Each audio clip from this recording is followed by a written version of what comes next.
Hello, everyone. This is Alex Trumbull from the Executive Pill Podcast and CEO of GPS Leadership Solutions, where we focus on executive leadership development. And I have a story for you today. You got to listen to this. You're going to be moved by it. You're going to be inspired. You're going to be motivated. You're going to be encouraged. You're going to be energized by it. Do me a favor, click that like and subscribe button really quick. I greatly appreciate it.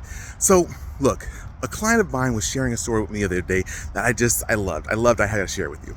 So he said his brother-in-law was going through a rough time.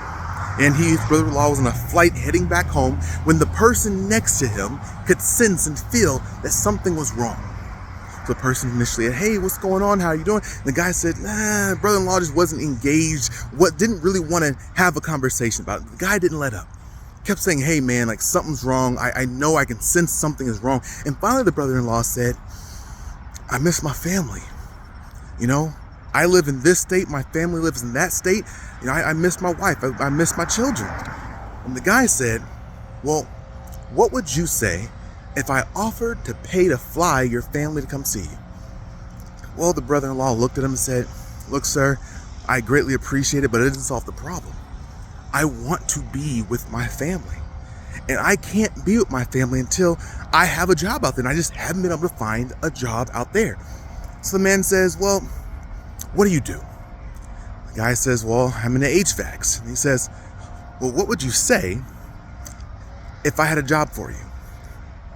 Now the brother-in-law was, "What?" He says, "Well, it just so happens that I own my own company and I'm looking for someone with skills in HVAC. And as a good Christian, how could I have an opportunity in a way to help someone who's in need right here in front of me and not offer that opportunity?" Oh my God. His brother-in-law shared that he immediately started to cry.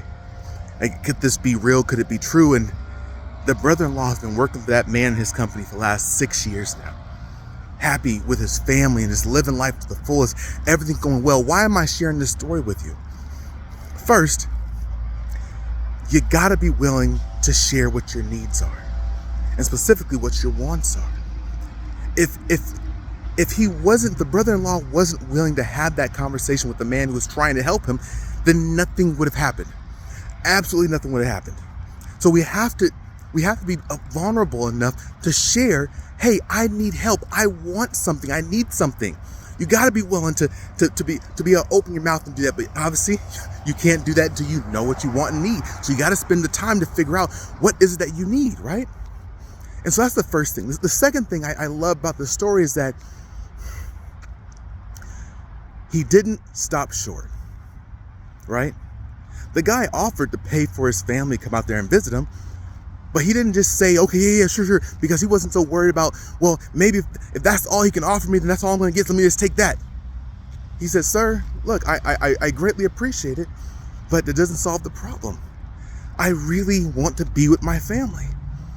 And how many of us have been given an opportunity, someone shared something with us, and it wasn't exactly what we wanted, but we took it just because we thought that's all we could have?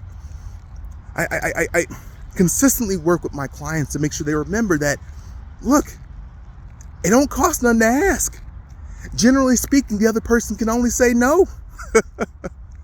So I share this story with you to remind you, look, we have to be willing to share our needs, our wants with those around us, because otherwise, how can those people know what to do to help us?